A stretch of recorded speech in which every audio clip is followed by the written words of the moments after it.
primary ignition. Welcome to Unlimited Power. My name is D-Rod, and here's my pre-release guide for General Grievous, found in Star Wars Unlimited's newest set, Twilight of the Republic, which is releasing on November 8th, and he will be one of the starter deck cards that you're going to see. So, you can get General Grievous in your pre-release kit, which you can obtain on November 1st at any of your local game stores. Now, you cannot get him in a sealed event, but in this event you can, as he's just one of the leaders, along with Ahsoka Tano, that are guaranteed to be in the kit. So I think that's really cool. Now, if this is one of your first time watching one of my videos, I want to start off by saying the goal here is to look at a lot of commons and uncommons within the set that can really build around Grievous's leadership abilities, and we want to make sure that's the foundation of the deck. Yes, there are going to be some great rares and legendaries that can really make Grievous an outstanding card in a limited play. But in your pre-release kit, you're just going to get 6 booster packs, so you're going to have more commons and uncommons than you do rares or legendaries to choose from. Let's go ahead and take a look at General Grievous as a leader and see what his abilities are in the leader area and when he's deployed into the ground arena. Now, as a leader, you can take an action to exhaust him to give a droid unit Sentinel for the phase. Sentinel was a keyword we saw introduced in set 1 that says, units in this arena can't attack your non-Sentinel units or base. Okay, so I don't mind it. It feels a little slow because you have to meet a couple requirements. You're taking an action, you're giving something Sentinel, and it has to be a droid. Depending on what you give Sentinel, that unit could die next attack, or it could survive a next couple ones. So it's probably good to look at units that maybe have good on death triggers, can prevent damage maybe being delivered to them, or just units that we don't mind being a distraction from other key ones we want to play. Now, as an epic action, you can deploy Grievous when you have 6 or more resources. This means you can do it as early as turn 5. When he's deployed, he's a 4/8 separatist official. It's important to remember here that Grievous is not a droid. Now, on attack, you can give a droid unit +1/+0 now, and Sentinel for the phase. So the trigger has changed, but it still requires you doing something first, and that's going to be attacking with Grievous. And then he's going to give a unit an uh, an additional power, so it can hit a little bit harder when it attacks and is attacked. Okay. Still not bad, not great. I'm not a big fan of on attack triggers if your opponents are playing a lot of Sentinel units, but let's take a look at some cards that are going to work well in this format. The first one's going to be Infiltrating Demolisher. I really like this card because he's a 4-cost unit that's a 4/5, but he has the new keyword Exploit. Exploit says while playing a card, you may defeat up to X units you control to lower the cost of the card by 2 for each unit defeated this way. In this Demolisher case, you can defeat 1 unit because you have Exploit 1 and lower the cost down to 2 to play them. Now, this is a good threat because it's a 4/5 with Saboteur. So this is a good example of a card that maybe you don't want to put Sentinel on, but you want to protect by putting Sentinel on other cards so that way the Demolisher can continue to hit your opponent. Next is the Tactical Droid Commander. With Exploit 2, you can put this card out as early as the second turn. It's a 4/4 unit that says when you play another separatist unit, you may exhaust a unit that costs the same as or less than the played unit. So this isn't horrible. I really like cards like this. It has a good amount of health. It can really buy you the time that Grievous is trying to give you with the Sentinel, preventing units from hitting your base. It's also a quick card you can put out, and the health isn't bad if your opponent has a lot of battle droid tokens. And last is On the Doorstep, a 4-cost event that allows you to create 3 battle droid tokens and ready them. You can get damage immediately with them by them attacking the base or another unit. You could also give one of them Sentinel. In the cunning aspect, I'm a big fan of Hidden Sharpshooter. It's not a droid, but you're paying 4 for a 4/3 with ambush. He can really do some damage to some of your opponent's big units or leaders, or he can take out a token and still be on the board. So Hidden Sharpshooter is just kind of one of those cards that if you're gonna play yellow, need the spot. Ambush is a great great slot for that. Prisoner of War really works if you're trying to protect something with your Sentinel units. The Prisoner of War is an event that allows you to capture an enemy non-leader, non-vehicle unit, and if the unit you choose to capture um, with is higher cost than the enemy unit you did capture, you get 2 battle droid tokens. So I really like stuff like that. And again, we talked about this. If you're going to use Grievous's ability, you could use it to protect something like whatever you have captured. Very on theme. Last for Cunning is the Tri-Droid Suppressor, a 7-cost unit with Exploit 2. You could play this card for 3 resources if you give up 2 of your units. And when played, it can exhaust an enemy ground unit. So again, kind of like Prisoner of War, you are using cards to either defer your opponent from attacking your base, or maybe you're exhausting them before they can even get a chance to hit you, strengthening the amount of time your units have on the board. Not only that, the Tri-Droid Suppressor has 7 health, so giving it Sentinel isn't a bad idea if your opponent has a lot of low-cost units. Next is for the aggression aspect. I want to talk about one of my favorite cards, Relentless Rocket Droid. Now it's a 4-cost 4/5, which isn't anything to brag about. But as long as you have another trooper unit in play, it gets a +2/+0, making it a 5/5. A 5/5 with Sentinel is pretty threatening, but if you have Sentinel on another unit, you can allow this 5/5 to just go ahead and hit your opponent.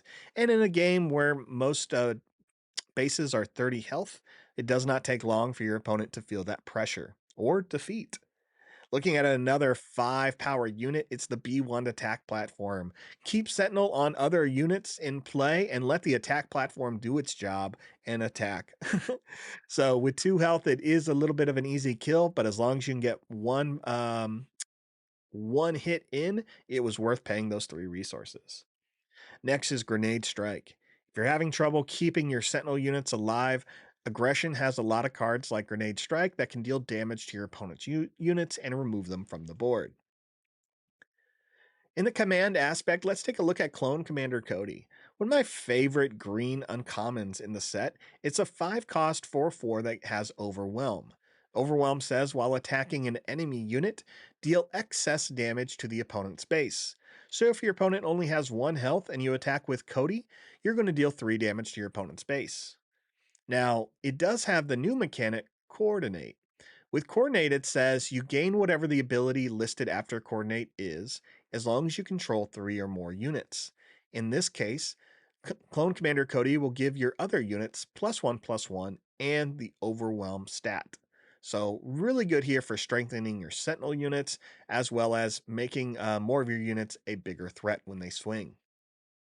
Sentinel units are still a key thing. Even though you can create them, it's good to play units that already have it, like the B2 Legionnaires.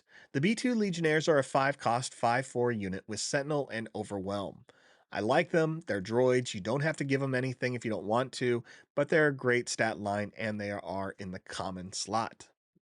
Next is the Kraken, a unique Confederate tactician here. They're a 5-cost ground unit they are a 2/5. Now, when you play them, they will give you 2 droid tokens, as well as give all friendly tokens +1/+1 for the phase when they do attack. So Kraken does have to attack first to get this ability, but also uh, he's great with just that 5 health stat line if you want to give him Sentinel. In the Vigilance aspect, we just talked about the importance of playing some Sentinel units, pull some pressure off Grievous here, allow you to make some different types of plays. And the first one's going to be Calculating Magna Guard. It's a 3/4 unit that costs you 3 that says when played and when a friendly unit is defeated, it gains Sentinel. So you could have this out, give Sentinel to another unit, let that unit die from your opponent, and now the Magna Guard has Sentinel.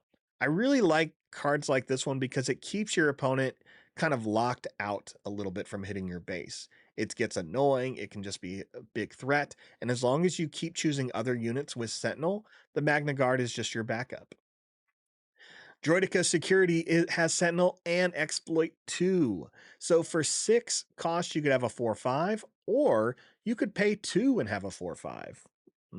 I love that. And if you are going to have Sentinel units, you do need to heal them in some way, and Grievous Reassembly allows you to heal 3 damage from any unit and create a Battle Droid token. In the villain aspect, Dwarf Spider Droid is a 3/4 with the Grit mechanic. Grit says this unit gets +1/+0 for each damage on it, so why not give it Saboteur and let your opponent feed him a little bit so you can have a bigger dwarf, or droid, spider dwarf. Dwarf spider droid? Hmm? All right, well, leaving that in here. Droid deployment is your next event that I'd recommend. It's just a 2 cost, create 2 battle droid tokens from it. You need those droids, whether to give them Sentinel or to manage your exploit cost. And Battle Droid Legion here. A great one to give Sentinel because it has exploit 2, and you probably don't want to pay 9 for it. So instead, you can pay 5, have a 6/5 on the board, and then when he dies, you're going to get 3 Battle Droid tokens. Punishing your opponent where you can with win on death or win defeated abilities is great. Now, because Grievous's ability can be a little bit conditional, you may not always need it. There's an argument to say that Brain Invaders can be beneficial for you to play because your ability, although good, may not be as strong as your opponent's leader ability. And Brain Invaders is a 4 cost rare. That's a ground unit. That's a 2/4, and it says each leader loses all abilities except for the epic actions and cannot gain abilities. So it essentially blanks out their text. Like I said, Grievous sits kind of on the edge here of like, yes, his ability is decent. It does take a little bit of a trigger. It can be slow, but it may not be as good as some of the other ones your opponent has, and you want to stop them from being as aggressive. Think of a leader like Ahsoka, who has the ability of just immediately improving herself or her units by raising their power. So if you're looking at that kind of balance of, well, is me giving having a blocker every turn as effective as my opponent essentially putting out units every turn or making them real strong? It may not be, and that's where Brain Invaders comes into play. For the next card is going to be the Volunteer Soldier. This is just a great card in this format. There's going to be plenty of troopers, so you should be able to pay this card, pay 2 for this card to have a 2/3 with Raid on the board. And Private Manufacturing is just one of my favorite cards in the set. It's a 2 cost event that allows you to draw 2.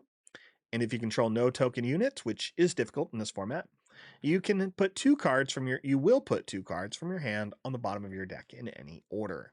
Now, it should go without saying, don't play this card if you have no cards in hand and no token units in play. There we go. So this is my advice for playing General Grievous at your local pre-release. I'm glad he is going to be a guaranteed card in our pre-release box. But let me know what colors you end up choosing if you decide to play Grievous, as well as what rares or legendaries did you find worked well with them. Thanks so much for watching. I wish you luck at your future event. Make sure you like and subscribe, and may the Force be with you.